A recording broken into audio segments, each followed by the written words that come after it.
Hello and welcome back to the Ghost of Alcantra.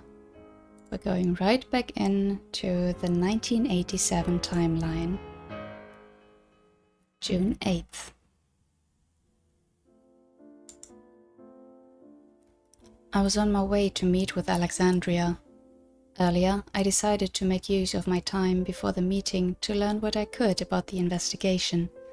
Uncle Kyle had been sleeping on the couch and my parents were out of the house.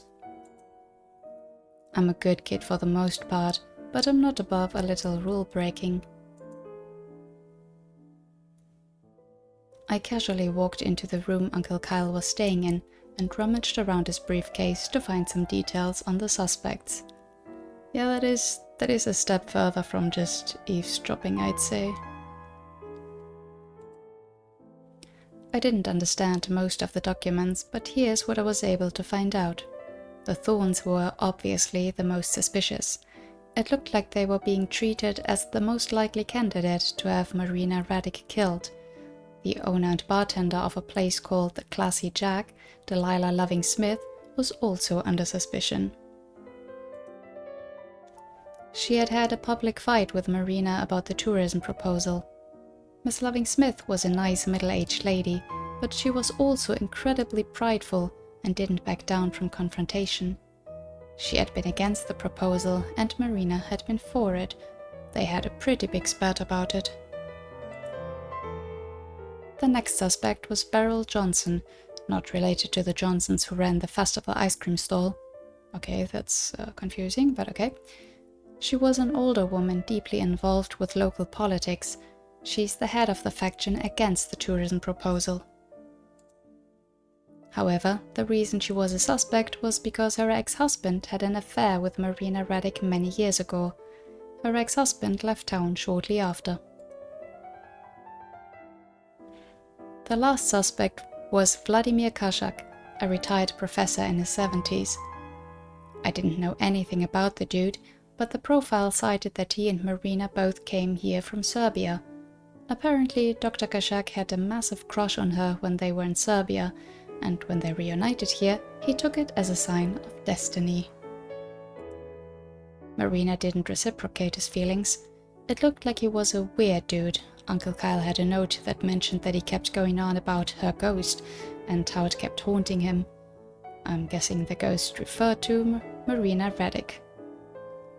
Was it? Was it Marina or was it the ghost from the story of Alcantra? Those were the suspects, and here's how Uncle Kyle ranked them in terms of suspicion. 1. The Thorns. 2. Beryl Johnson. 3. Dr. Kashak. 4. Delilah Loving Smith. That made sense to me. Delilah Loving Smith didn't really have much of a motive. Dr. Kashak and Beryl Johnson had potential motives, but were both quite old, and it was unlikely they would have committed the murder in as gruesome fashion as the murder ended up being, given the physicality required. I mean, age doesn't necessarily mean they are not physically fit anymore, but I assume that's a given here. That left the Thorns, who had a motive against Marina Raddick given Marina Raddick previously worked for them and had the resources to have someone killed. The last thing of note I could find was that Elisha Raddick, Marina's daughter, was under police protection right now in case the family was being targeted. That would set Warburton at ease. That's what I was able to find. I apologized to Uncle Kyle in my head, but I wanted to see if Alexandria was legit. I got the feeling she was bluffing about being a Sherlockian and was just a weird girl visiting town. But if she was on the right track with her deductions, I wanted to know. I left the house a little after 2:30 and showed up right at 3. Alexandria was already there, looking very pompous. I pulled my bag up to her. Hey there, sorry if I kept you waiting. She looked at me a little standoffishly, as if I had kept her waiting. Hello. How have you been? Though I guess it's only been a day. I've been well and have been thinking. And how have you been? I'm well, though I haven't been thinking. I mean, you have. We just saw that. As expected. I'm guessing you haven't read any of the books you borrowed yesterday? No. I admitted that knowing she'd see through any lies I could tell. She shook her head in an exaggerated motion and gave me a very displeased look. Figures. You can't trust men. They make such sweet promises only to break your heart. No, it's better to console yourself with the timeless characters of books. Much less heartbreak that way. That seemed a little dramatic. Plus, there seemed to be a lot of heartbreak in the plots of those books she told me about yesterday. Yeah, but that's different. Since when did I promise I would read the books? It was implicit. Okay. I promise that next time we meet I'll have read all of Pride and Prejudice. And if you don't? We'll jump off that bridge when we get there. She turned to look at the bridge behind us. It was a figure of speech, and speaking of promises, it's time to make good on yours, Sherlock. Are you ready to solve the mysterious murders of Alcantra? Yes, I've put a lot of thought into the case, and I'm ready. She made an exaggerated knuckle-cracking gesture to make herself look important. Let's get down to business. I'm an expert on murder. Is that because of murder mystery books you read, or anything else? I was hoping that was from my murder mysteries. Hey. Let's start with Marina Raddick. We know she was an older lady. We also know that her murder was particularly gruesome, involving separation of limbs from body. It seems likely that her mere death was not the only goal, given the state of the body. The police didn't report that the house was broken into. That means the murderer was likely someone she knew and was willing to let into her house. Given this, we can likely conclude that the murderer had a particularly deep-seated grudge. I figured I could play along with her. I told Alexandria about what Terence had told me earlier, and how he thought the best explanation was something like a love affair. That's reasonable. I agree that it's implausible that Marina Raddick's murderer killed her out of pure psychopathy. Psychopaths are quite logical. While the killer waited until there was a low chance someone in the area could be a potential witness to them entering the house, it seems rather bold to murder Mrs. Raddick in her own house when she had a commitment later that evening. Why not wait for a better opportunity after the festival? The killer got lucky nobody saw them enter Mrs. Raddick's home. Given this, I suspect the murder was actually an impulsive decision. They came there to meet with her and didn't like what resulted from that meeting, ending in a brutal murder. That was something I hadn't considered. It was impressive what she had come up with so far, but she couldn't deduce much more with what was known publicly. However, her next words caught me by surprise. Now, let's move on to the suspects. Okay, I mean, what she said so far does make sense to me. Wait, you know the suspects? I don't know the suspects. I have figured out some potential suspects. What good would a detective be if they couldn't come up with suspects? I mean, that's true, but did she really go investigating on her own? From what I can tell, there are only 4 real candidates for the murder. Elgar Thorne, Vlade Thorne, Beryl Johnson, and Professor Kashak.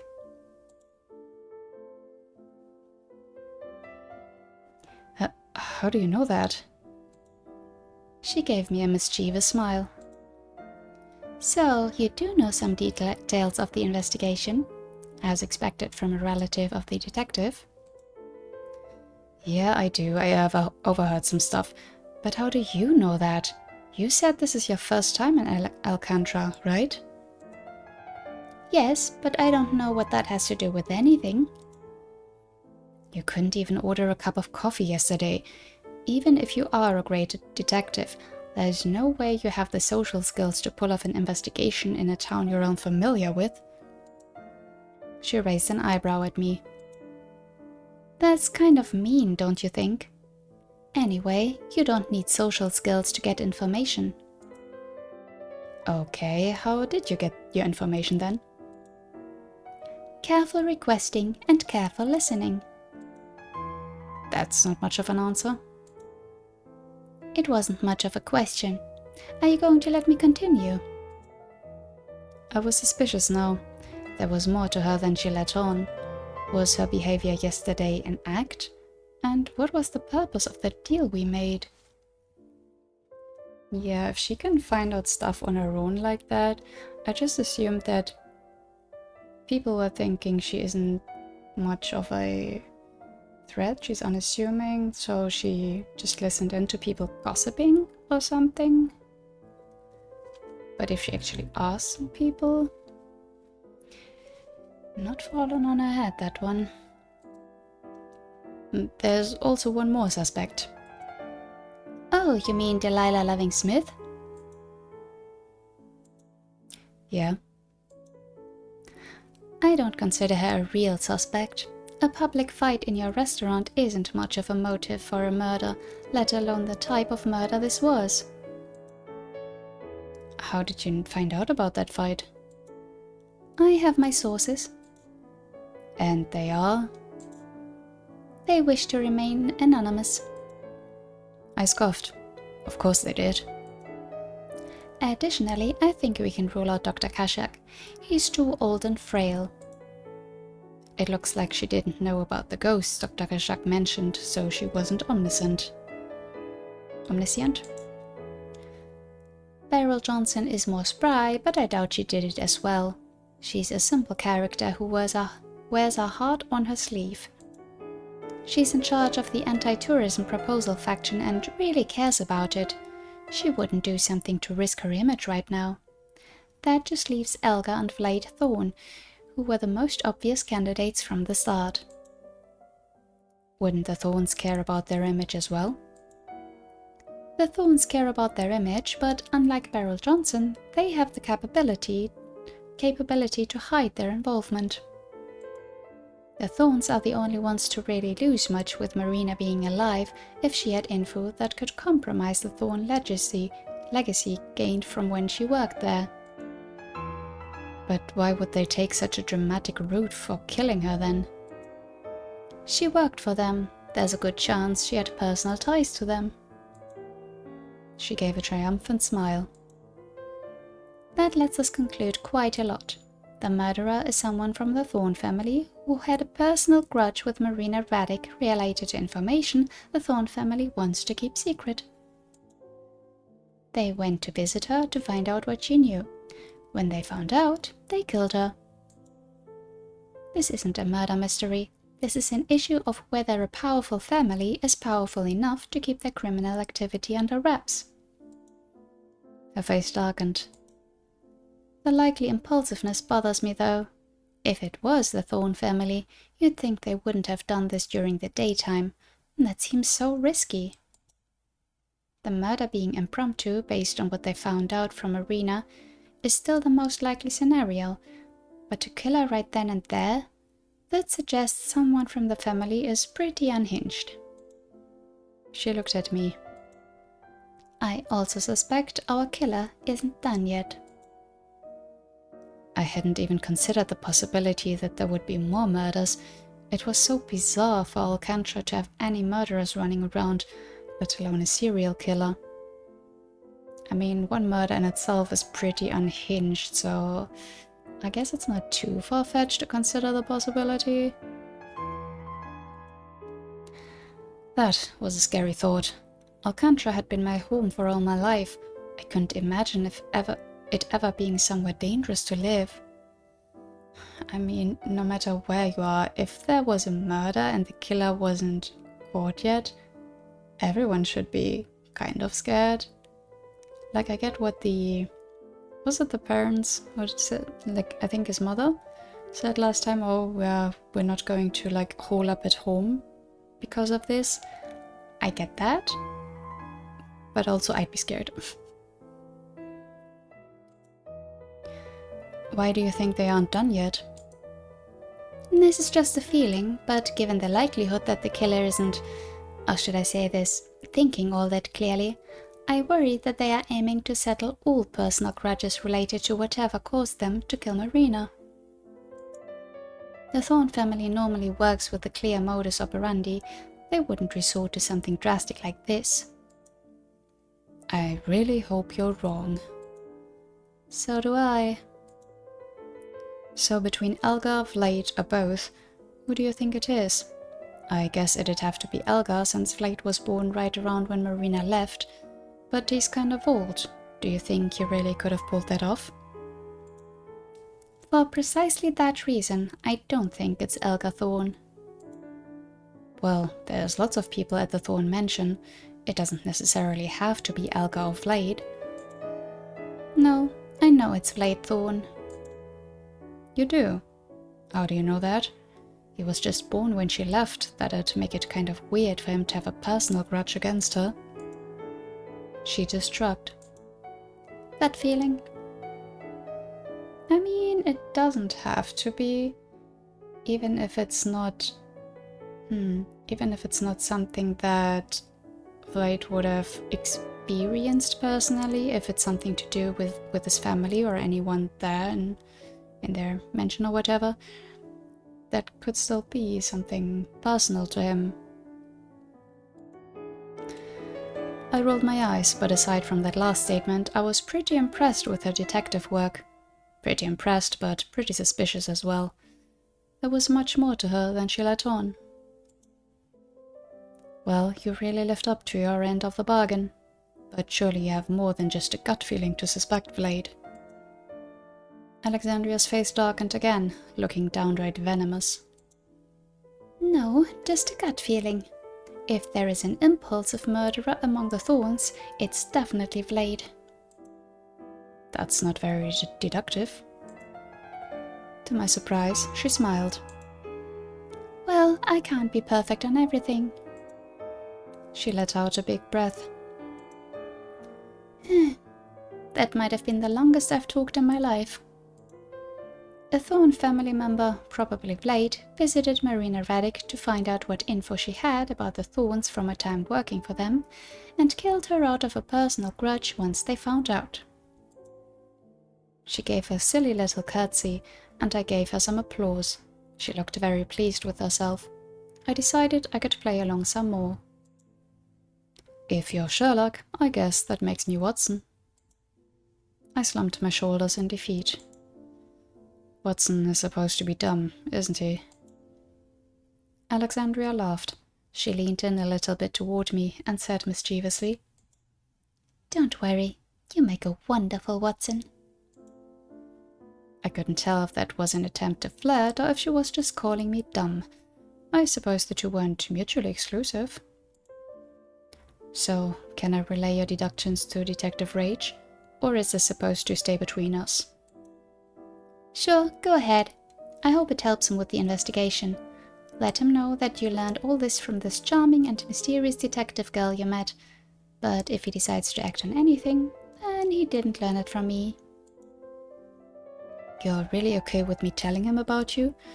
You seem like the type to keep yourself a secret. She gave me a mischievous look again. I know it must be tempting to keep me to yourself, but I can't hide from people forever. Also, I was hoping this wouldn't be the end of our deal, and if we still met up with each other, I'd have to eventually meet other people, so... She trailed off, looking a little awkward. I stepped in to help her out.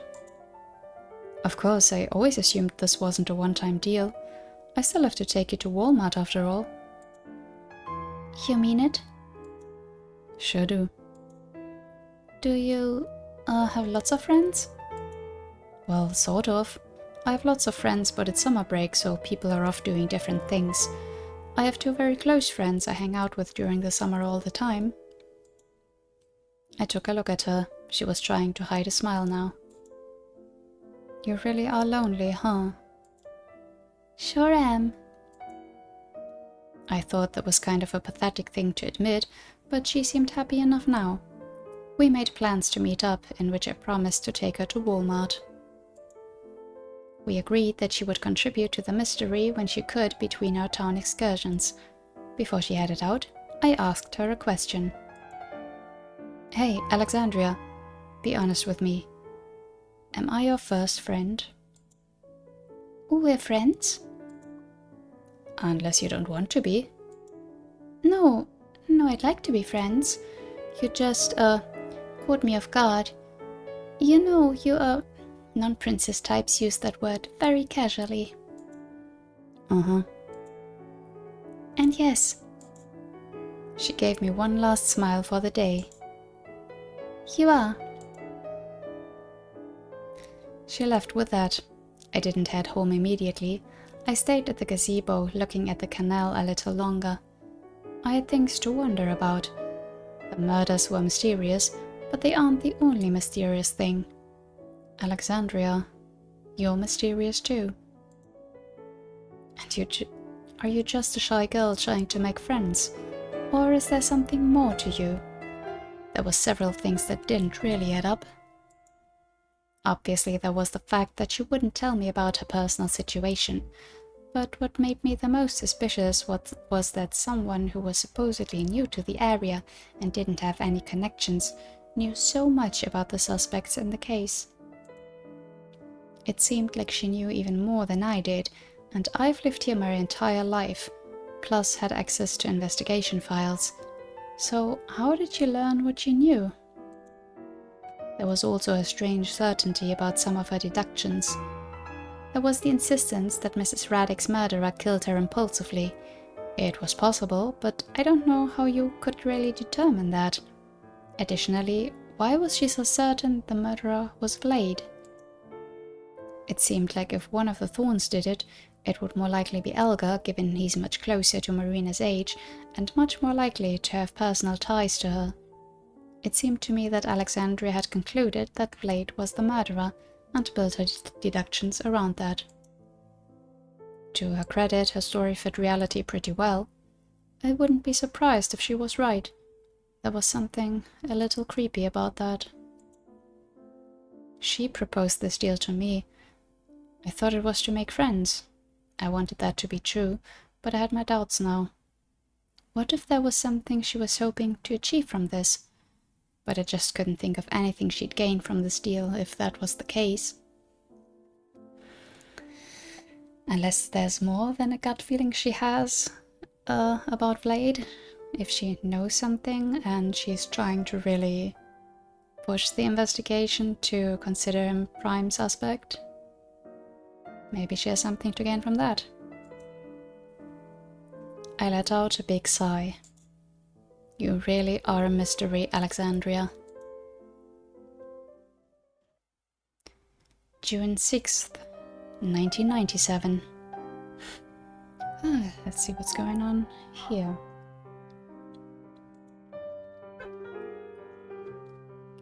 I filled out some forms at the front desk while Detective Storm talked to my doctor a little ways to the side. Even despite the strange circumstances, it struck me as odd that the hospital was lax enough to let someone with as extreme a case as mine go be a sidekick for a detective. Even so, I filled out the forms with my newly decided name of Victor. The hospital promised to contact Detective Storm if anyone who knew anything about me showed up. That was all I could hope for while I waited for my memories to return. Detective Storm and the doctor finished their chat, and Detective Storm walked towards me. I guess she was akin to my guard now, a caretaker if we wanted to be more charitable. I was grateful that she was taking me away from the hospital, but I didn't trust her. I didn't trust her belief that I would be helpful in her investigation. I was an amnesiac after all. What could I contribute? I suspected that Detective Storm knew more about me than she let on. I also suspected that's why the hospital let me go so easily. I mean, for a hospital, they can use all the open beds they can get, usually. I mean, you know, it might just be that. Detective Storm caught up to me. Sorry about the wait. Doug there was ranting about how careful I should be with you, yada yada, and junk like that. Thought I was gonna break you or something. Are you planning on breaking me? Of course not. I'm counting on you to help me solve this case. In fact, that's where we're going now. To the site of the first murder. Doc says I can't let you see the actual murder, thinks it could be bad for your psychological health, but there was something outside the house where the murder was committed that I wanted you to see. I hadn't been conscious for 2 hours and yet was being brought to the site of a murder. Okay, yeah, that might be a bit much actually, because how long were we asleep? A week or something? It was quite long. That, yeah, I don't know how to feel about that. Also, one thing, I think I want to turn the music down a little bit more still. Hope that's okay. But yeah, if he's only been awake for 2 hours, yeah, that's weird. Like, why would they not keep him at least one more night just to see if everything really is alright? Huh. But okay, whatever. My suspicion about this whole situation grew deeper. Still, I was curious about what Detective Storm wanted me to see. Okay. We walked to her car and she drove off toward the crime scene. Without even asking me, she rolled down both windows and started smoking. I figured I could probe her a little to learn more about my situation. Has Alcantra always had a detective? No, I'm the first stationed one. They changed it because of some past crimes about a decade ago. I should thank you for getting me released and for letting me stay with you. Awfully hospitable of you to let a potential suspect stay with you. I didn't mention the amnesiac part. She gave me a wicked sneer indicating that she knew what I was getting at. I like the tone of voice, kid. You don't trust anyone. I can respect that in my profession. Kid? She couldn't have been much older than me if her description of me was true. I took her to be in her early 30s. I've got high hopes for you. It's not often we get murders in Alcantara, and this case is pretty unique. I don't think it'll be possible to solve without you. I knew it. She knew more about me than she was letting on. Do you know something about me? I know lots of things. I got your medical charts, the note in your wallet. I know you go by Victor right now. I know you need a shower. All sorts of stuff. That's not what I meant. If you mean about your past, I don't know anything. That's why I'm having you tag along. Then why do you think the case can't be solved without me? Just a hunch. You get to trusting your hunches when you've been in the profession as long as I've been. I neglected to mention that she didn't look old enough to be in the profession that long, but I decided to let the subject drop. I didn't believe for an instant that she knew nothing, but obviously she wouldn't tell me anything. Very helpful. So, if I'm to be a part of the investigation, can I know the details of the case? She put out her cigarette and promptly lit up a new one, puffing smoke out the window. That's the whole point. You might not like the sound of this, but I'm hoping you're the key to this whole thing. Of course, I need your memories to come back for you to be useful. I'm hoping seeing parts of the crime scene will jog some of your memories. I appreciated the honesty that she hoped I was a bad guy, but it was weird she seemed sure I would confess to whatever wrongdoing I'd been involved in once I got my memories back. If I really was a bad guy, I wouldn't rat myself out. Unless she's just trusting the note that he wrote it to himself, and that he will turn himself in because of guilt. Here's the case so far. A couple hours ago, the department gets word that a woman named Marcella Rivers has been killed. Not just killed, brutally killed. I'm talking dismemberment, limbs scattered around the house. Weapon was probably a large knife, which the killer took with them from the scene. Killer made a real mess. Looks like she was killed later in the afternoon. No sign of the house being broken into, so she probably let the killer in voluntarily. So, similar scenario? No witnesses? None. Any suspects so far? Besides me, of course. Can't tell you that. Wouldn't knowing potential suspects help me regain my memories? Department orders, sorry. It's like this, Victor. I'm not your guard, I'm not your babysitter either. Think of me as your guide. My guide? Yep, your guide. What does that mean? She glanced over at me, her first time doing so the whole ride. She had a look on her face I couldn't quite decipher. She wore a smile that wasn't malicious or scheming, but it had the same sort of superiority a smile of that kind might have. It was almost like she was mocking me. You'll find out soon enough. Which didn't answer my question in the slightest. I spent the rest of the car ride in silence while she hummed to herself. There was still one thing on my mind that I hadn't asked her. This Ghost of Alcantra business. I wanted to ask why the townspeople of Alcantra thought the murder was related to a ghost.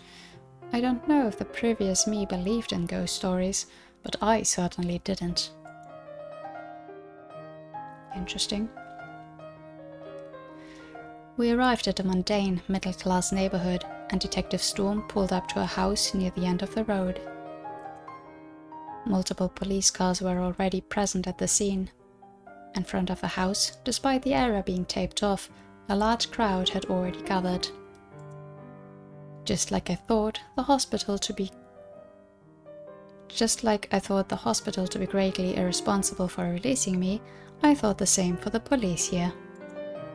Just hours after the murder, and the residents of the neighborhood were crowding around the scene like it was some sort of spectacle. Did they really just let passerby watch the investigation? The crowd was nearly all older people. The youngest couldn't have been any younger than 60. It disturbed me to think that the elderly of Alcantra found murder so interesting. I guess not much else happens here? I stepped out of the car, unsure of what to do, while Detective Storm talked to some of the officers and then returned to me. Victor, the scene I want you to see is what the crowd is looking at. I'll be going inside to take another look inside the house. You're not allowed to see the actual body. The doctor doesn't want to risk traumatizing you. He didn't want you to see the scene outside the house either, but I insisted. She leaned in closer and spoke in a whisper. You think that I think you're part of a murder. Now I'm not going to say what I think of you yet, but your doctor thinks your amnesia is self-induced, that you're desperately trying to forget something. If he had it his way, you'd stay in your nice little bubble of delusions, but I'm thinking that whatever you want to forget might be what I want to know. She smiled, pretending she wasn't threatening me. Do you remember what the message in your wallet said? How could I forget? Her blood was on your hands. Something about that message felt right, though I didn't know whose blood was on my hands or why they were on my hands. I remembered the victim was a Marcella Rivers. Neither Marcella nor Rivers sparked a return of my memory, but the name itself, something about it seemed kind of familiar though I couldn't put my finger on why. Yes, of course I do. Good. Now look at the messages on the lawn, and you might realize why I wanted you to tag along for my investigation so badly. So the crowd was looking at some messages. She gave me a little wave. I'm going to go explore the more exciting parts for clues. We'll talk later tonight once you've had time to digest things. Aren't you worried I'll run off? She gestured at all the corpses around. And where would you go? Not the brightest, are you? I mean, don't they have their hands full with the investigation and the crowd?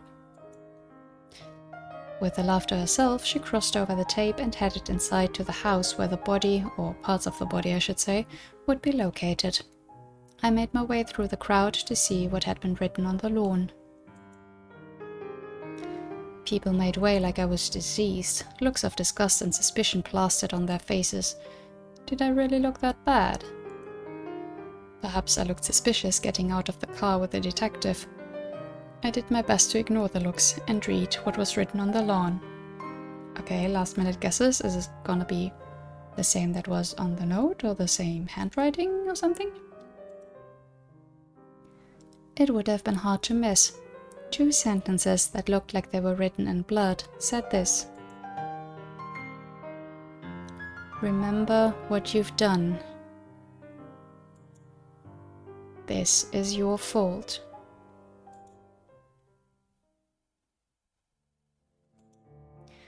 Yeah, I could see why Detective Storm took such an interest in me. For blood is on your hands, the timing was just too convenient with these messages, even if my accident had occurred before the murder. However, who could have predicted I would get amnesia? This is your fault and her blood is on your hands was one thing, but remember what you've done. If that message was intended for me, it implied that whoever wrote that knew I would get amnesia. But I only learned that several hours ago. Amnesia isn't something you can just predict. I could see why Detective Storm would be intrigued by the possibility of the messages being connected to me, but how was I connected? I closed my eyes and tried to remember. Modular rivers. Something was familiar there, but nothing striking jumped to me. Remember what you've done. This is your fault. Her blood is on your hands.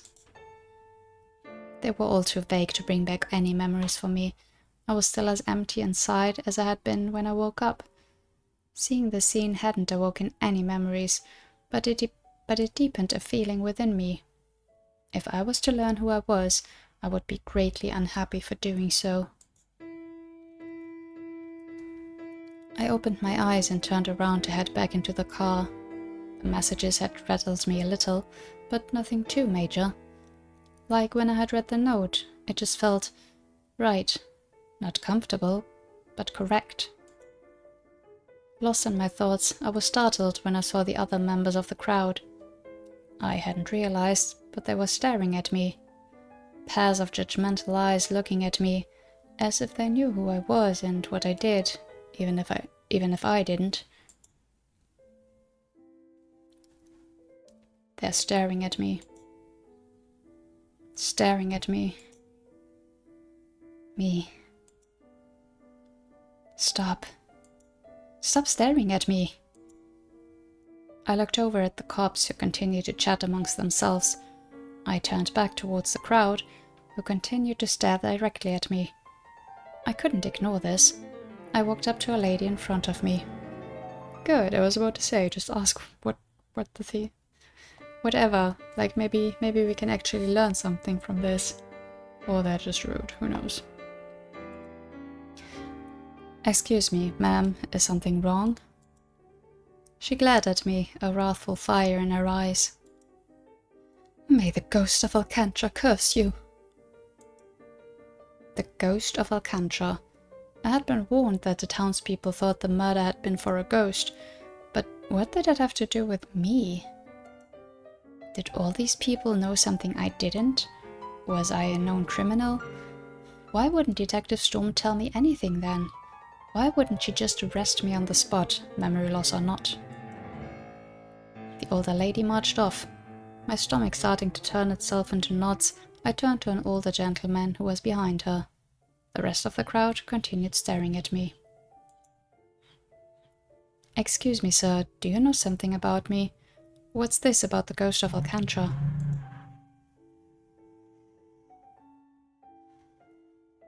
He gave me the same glare the older lady had given me earlier. I looked at the rest of the crowd. They all had the same look. One of loathing, disgust. This wasn't mere dislike, this was pure hatred. Deeply unsettled, I turned back to the older gentleman. I have nothing to say to killers. Killers? I'm a killer? Me? He waved to the rest of the crowd, and they all made their way to their homes. I stood there stunned. They thought I was a killer. Who is this ghost? Why do these people know what I've done and I don't? I should be the expert on myself, and I'm not. Detective Storm must have known something about me. Yeah, that's so weird. Is it just something... Do they know him? Is it something about his appearance? Does he have any, symbol on him that would, mark him? But I would assume that while he was in the hospital, he was in, hospital garb, right? Because he was in the bed for several days. So he probably saw the clothes that he put on himself. I'm a bit, I was a bit confused at what he noticed in the car, going on how the detective guessed his age. Have we looked in the mirror yet? I would assume so. That he would before he's leaving the hospital. Very, very odd. The townspeople did as well. Why won't anyone tell me then? Why does everyone but me know who I am? Or is it because he's not from here, so an outsider is immediately the old people don't recognize him, so they think he's an outsider, so he's automatically suspicious, that kind of thought. Sick to my stomach, I ran back to the car to hide in safety in case there were more prying eyes who might look into me. I wanted to protect what little of me wasn't known. I hid in the car, waiting for Detective Storm to finish her investigation. I constantly checked the mirrors to see if any passerbys were looking for or at me. As far as I could tell, the judgment from the locals was over, at least temporarily, but I still remained cowardly and on guard. I realized the irony of hiding in the detective's vehicle given the likelihood of me being involved in a crime.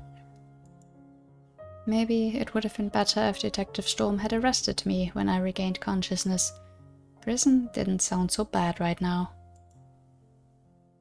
I waited for about 20 minutes before Detective Storm came back and found me, manic and scared, cowering in the shotgun seat. I unloaded on her immediately after she opened the driver's side door. What's going on? Who am I? What have I done? I knew it wasn't fair to vent like this to her, but I was desperate. Desperate that someone would tell me something, anything about me. She just smirked back at me. Well, I'd love to know all those things myself. She sat down behind the wheel and pulled out a cigarette, seemingly amused by my distress. Something happened then.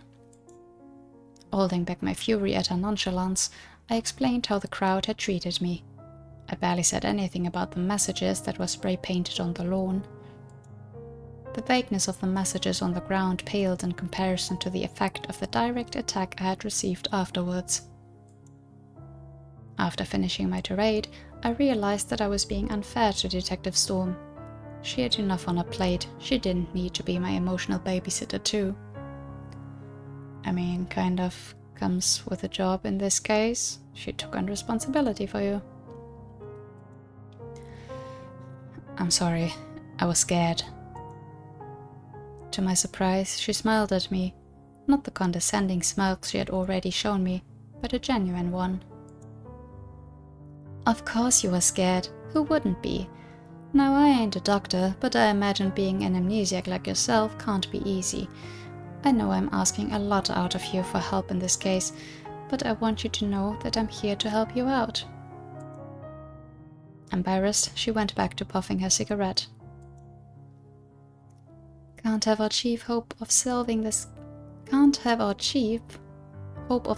this case falling apart now, can we? Thanks, Detective Storm. Sorry for yelling at you. No worries. But please tell me what you know. Why would those people have thought that I'm a murderer? Do you know something about me that I don't? Listen, Victor, there's no one who will know about you as much as you do. It's my job to get you back to that point by looking after you. Okay, but what about the crowd then?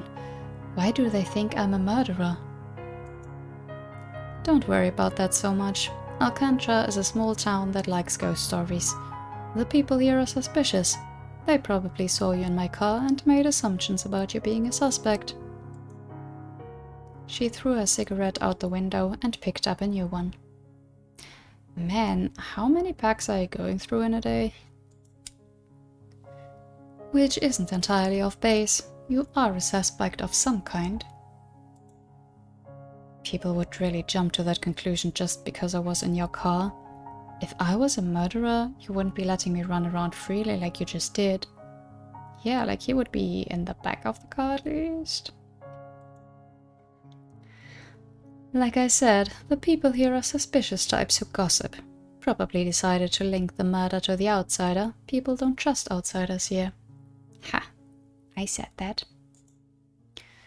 They think I'm a murderer just because I'm an outsider. That seems beyond paranoid. What can I say? The people here believe in ghosts. You can't expect much from them.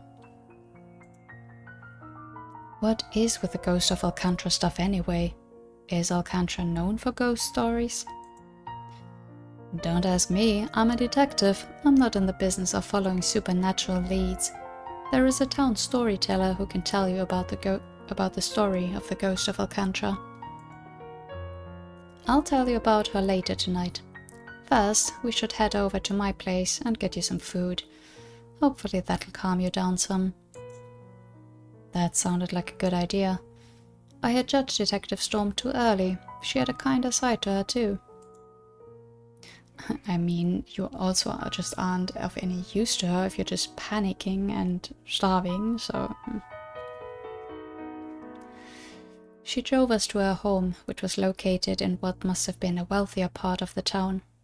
I was suspicious this place could be afforded with the salary of a detective. It was a welcome environment for me and certainly preferable to staying in the hospital. I've got a room on the second floor you can use. Bathroom is down the hall to the left. Bathroom upstairs is right across from your room. I'll show you later. Not like you got anything to unpack anyhow. She headed into her kitchen and started rummaging through the cupboards. You cook? Why so shocked? What, a single detective can't cook? Just doesn't match the image I had of you. Fair.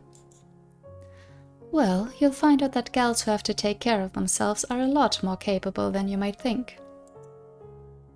I sat on the couch while she cooked dinner. I had offered to help, but in her own words, I'm not letting an amnesiac fuck up my food. So I minded my own business. She ended up making some Italian fish dish, said it was cioppino with fennel and salmon. Plated and everything, it tasted fantastic. Cooking a hobby of yours? It's a necessity.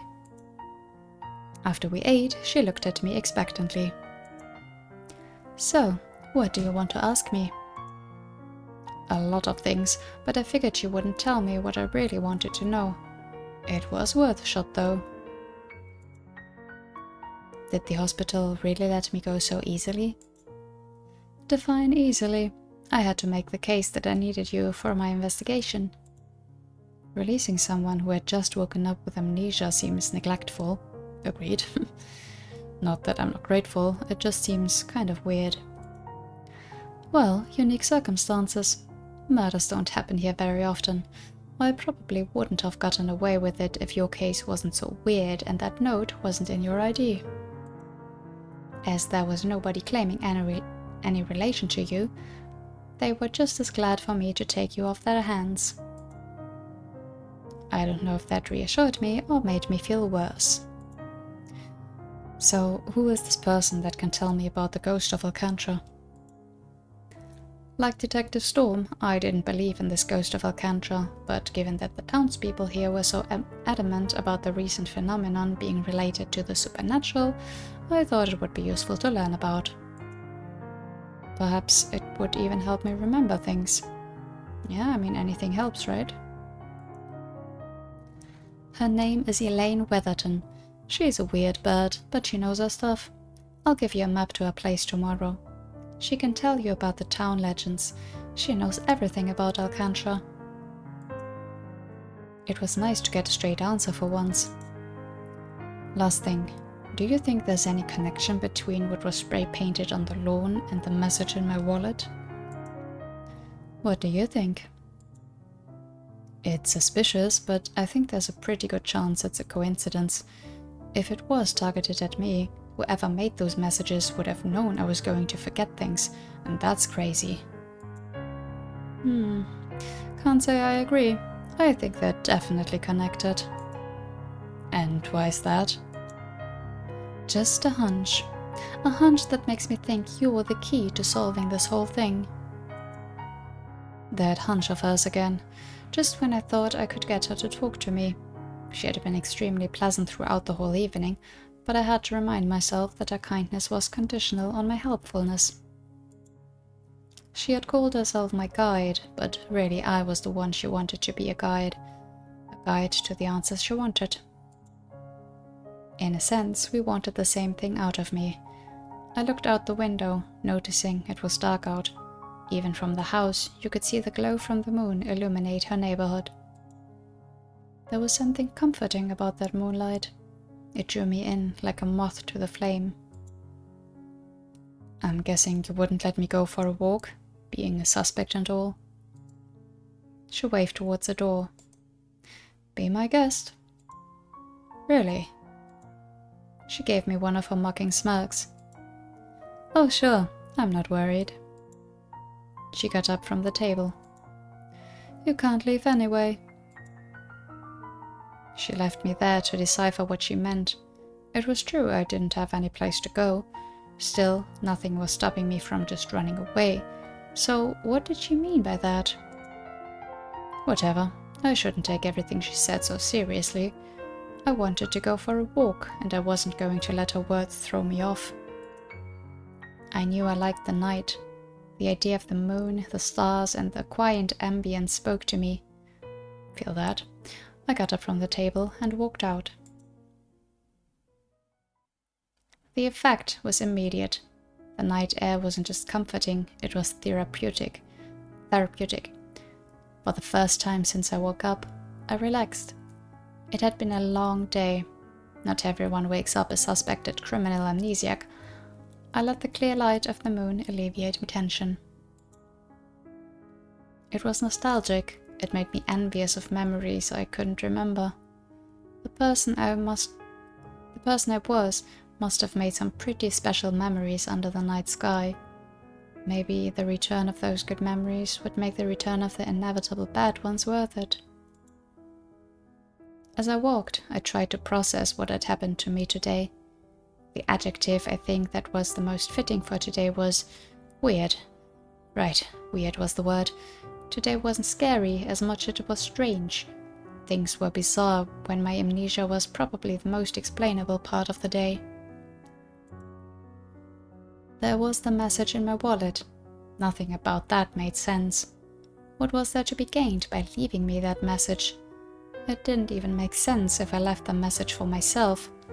There's no way I could have known that I was going to forget stuff. What if Detective Storm was setting me up? Maybe nothing about my ID was tampered with and she made all that up when she found out I was an amnesiac. Wait, that didn't make sense. She was only interested in me and the case because of the message left in my wallet. Damn it, I was being paranoid. Even so, I couldn't trust her. She knows more about me than she's letting on. Then there was the strange behavior of the people around me. Could it really be chalked up to small-town paranoia? It was unreasonable to conclude that they knew who I was. Surely I would have been brought into the police if everyone just knew I was a murderer. So why were they so confident in their judgment of me?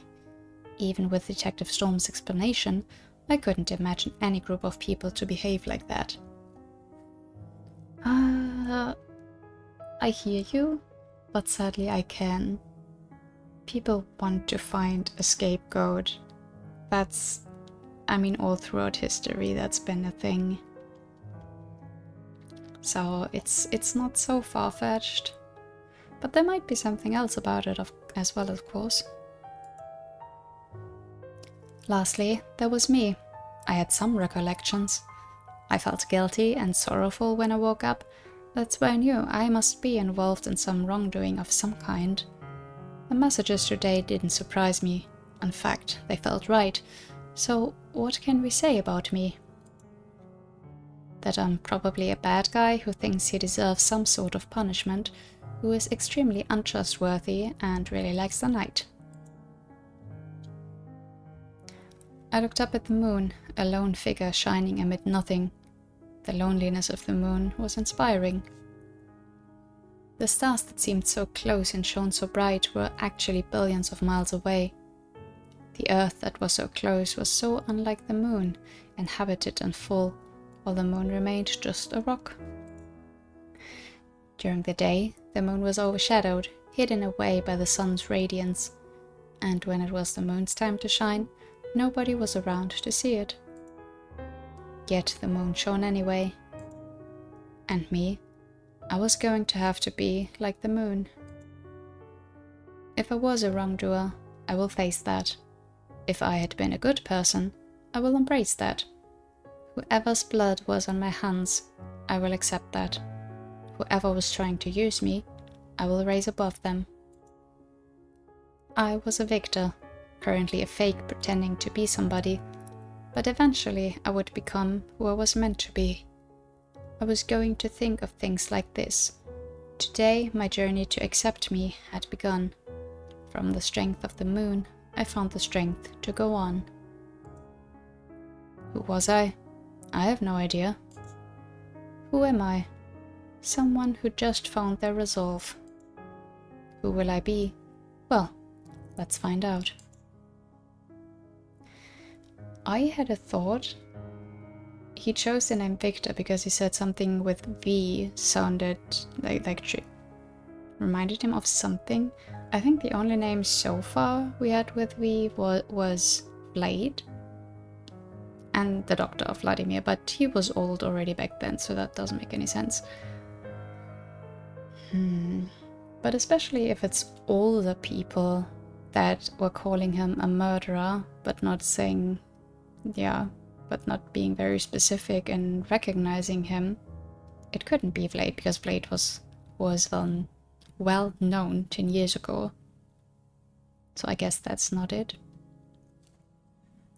Just trying along the way to puzzle together some of these hints we got, if they even mean anything, but I'm assuming the writing is intentional, so we'll see.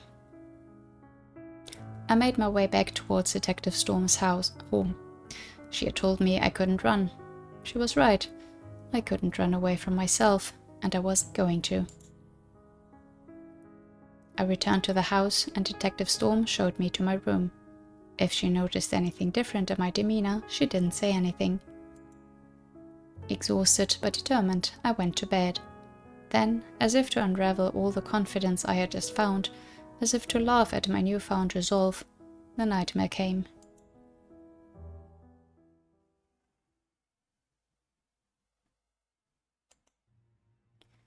I was in a dark cavern. Cavern wasn't exactly right, but there wasn't any other way to describe what I was in. I was surrounded by darkness, a floor of darkness, a ceiling of darkness, and seemingly no walls. A dark room that never seemed to end. However, about 50 meters ahead of me, there was a singular point of illumination. I could see a staircase that led to a platform. Around the platform were a ring of torches and a crowd of people surrounded that platform. Curious, I approached the platform. As I approached, the crowd turned towards me. I took a startled step backwards. These people didn't have faces.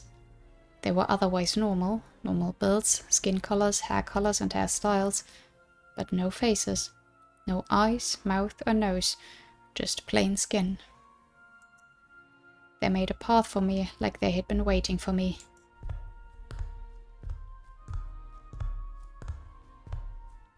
The only noise that could be heard were my footsteps as I made my way to the top of the platform.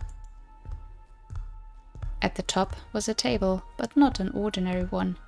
This table was made of pure rock slab. There were no designs and there were no seats. There was no doubt that this was a sacrificial altar.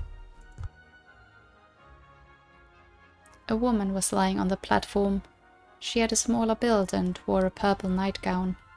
She had long blonde wavy hair. I imagine she was quite beautiful, but I couldn't tell for sure. Like the crowd, she had no face. I couldn't even tell if she was alive or dead. Next to her on the table lay a knife so large you might have considered it a small sword. The hilt was gold and had a single ruby embedded into the middle of it. My gut turned. This really was a sacrificial platform. It was pure instinct, but I knew the image of the woman lying on the platform was off, and it was off because she was unharmed. I had felt nothing more certain in my life. I knew what would happen to this woman. That knife would cut into her 8 times, 4 times in the arm and 4 in the chest. It wasn't a memory, it was a fact. Terrified of what was going to happen, I turned around and raced down the steps intending to flee. The faceless crowd stopped me. They moved quickly and synchronously, as if they were a singular entity, and blocked the staircase, leaving me nowhere to run to. They made noises, but I couldn't figure out what they were saying. The noises they made weren't human, just indiscernible hisses and growls. I tried to push my way through, but I was met with an increase in hostile hissing and growling. They pushed me back up the steps. They were like me. They knew the image at the top of the platform was incomplete. Worse, they expected me to complete that image. I stared into the crowd, desperate for them to understand my desire to run away. Faceless but expectant, I could feel their growing impatience with me. They were goading, encouraging, they demanded violence. The woman's death must be brought about by me. I knew they were right. The moment I saw that woman, I knew that I had been responsible for her death. The reality was that this woman was dead, and that her blood was on my hands. The crowd wouldn't relent till things were made right. I couldn't do it, I wouldn't do it, but my body was no longer listening to me. I turned around and slowly made my way up towards the platform. As if I was being drawn in by something supernatural, I returned to the platform, where I was greeted by the woman and the knife. My fingers closed around the handle of the knife. I felt the weight of the blade. I imagined it in the woman's flesh. The volume of the crowd increased behind me. They demanded blood. Despite all my willpower, despite my wishes to just run away and hide, I raised the knife with trembling arms. The woman made no effort to stop me. It was as if she was already dead. Thankfully, she had no face with which to judge me. Screaming internally, shaking externally, I brought the knife down to the first spot, a spot a couple of inches from the elbow heading downwards towards the wrist. The knife carved through the flesh of her arm so easily. I had barely sliced through the skin before the screech of bone meeting blade stopped me. Her blood dyed the stone platform red. Why was it so easy? Why didn't she try to stop me? Why? Why? The crowd roared. They demanded more. It wasn't enough. It wasn't nearly enough. 7 more strikes to go. I knew I wasn't done yet. I was guilty, and she was to be killed. I made the next 2 cuts in the middle of her arm. I imagined how she might defend herself with her arm, and I placed the cuts accordingly. I was shaking.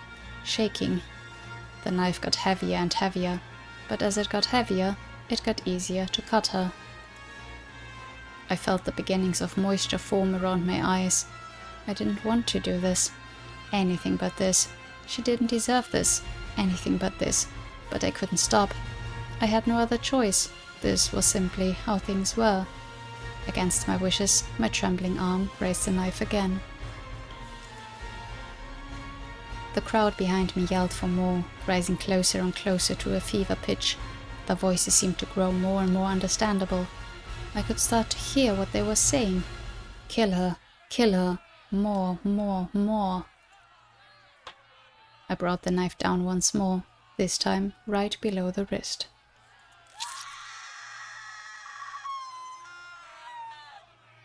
For the first time, I heard the woman's voice join the cacophony of torment echoing in my ears. There was no mouth from which to hear it, but I heard her scream in my head. I knew that voice, that scream. It was a cry of pain, a plea for me to stop. The familiarity of the voice broke me, and the tears now flowed freely from my eyes, landing on her. I turned back towards the crowd, joining her plea for this to stop. My request was not answered. The crowd roared and roared, a fever for violence raging amongst them. Kill her, more. I had just gotten through the introduction. The main event remained. Just like before, I knew exactly where the next 4 strikes in her chest were to be placed. More, more, roared the crowd. Stop, stop, pleaded the woman's voice in my head. I willed my arms to stop. I pleaded for my body to listen to me, but it just wouldn't listen. Things weren't right yet. I raised my arm, the weight of the blade ready for the weight of a life. I would go from left to right. 4 more strikes, and this image would match reality. More, more. I brought the knife down on the woman, a spot above the left breast.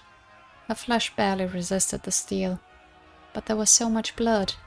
Beautiful, disgusting little pools that served as evidence for what had been done.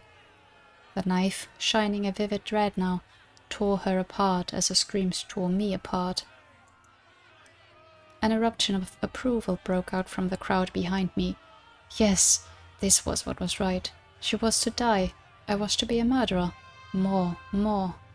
I was screaming now, begging for this to end, but my screams were in vain. The crowd kept chanting, and my body listened to those chants, and I brought the knife down 2 more times, striking where her heart should be. The knife glistened, the blood blossomed. I watched the river of blood flow from the woman to the stone table. I did not know which of the 4 strikes to her chest had killed her. It didn't matter. The end result was a death that had haunted me and would continue to do so. Her scream still rang through my ears even though I knew she couldn't possibly scream. I started sobbing uncontrollably, my tears falling onto her chest, blending with the blood pooling on her chest. The crowd continued to roar. Just one more, just one more. I hadn't known what had made me feel the guilt I had when I had woken up from the accident. Whatever it was, it couldn't compare to this feeling. It's torture. My arm moved against my will for the last time. I looked at where the woman's face should have been. I imagined her pleading for her life, begging me to stop, reaching her hands out to touch my cheek. This isn't what we promised. I responded by begging for forgiveness. The crowd screamed, demanding her death. I'm sorry. I'm so sorry. I obliged the crowd for the last time. I brought the knife down one last time, right above the right breast. The crowd erupted, and the woman's voice within my head stopped. I no longer had the strength to pull the knife out of her body. I left it in her chest. The weight of what I had done made it impossible for me to remove the arbiter of my wrongdoing. It was over, and all was right. I was a murderer. She was dead.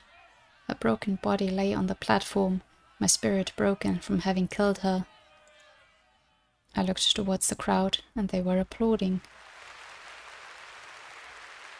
I sobbed violently, and they just kept clapping, and clapping, and clapping. Even if this was how it was supposed to be, I couldn't take it. I would break. No one could live a life knowing they had done this. I imagined what that life would be like. I would remember the knife. Right on cue, I began to hear her again. Unable to deal with the prospect of having her voice in my head for an eternity, I turned towards the thunderous applause from the crowd and gave them one more chance to scream for blood. I raised the knife and plunged it into my own throat. Wow, what a nightmare indeed. I woke with a shout, covered in sweat. I threw off the covers, ran to the bathroom across from my room, and violently threw up. Detective Storm found me the next morning, cradling the toilet and crying. Had a nightmare. Not a very peaceful dream, was it, is the achievement. That is a massive understatement. Oh boy. Yeah, I think I'm going to leave it here for today, even though that was maybe not a fun point to end with. So we really haven't learned much about Victor yet. It's going very slow. I mean, I do love a slow burn again, but very mysterious. I can't imagine that the dream would be what really happened. Like maybe something like maybe he didn't literally stab someone, but maybe betrayed someone that led to their demise, something like that, and that's where the guilt came from. That's possible. I don't think it would be like 100% the exact same thing that he dreamt of. I don't think it's going to be that straightforward, but who knows. And yeah, the murders in 87 and 97 being quite similar as far as we know, that also has to mean something. Like they have to be connected. I don't think that's a coincidence, and yeah, there must be a reason why the stories are told in parallel, so there must be some connection. And I don't think it's only the town. But yeah, interesting, even if we haven't learned super much that is new. Still very intriguing.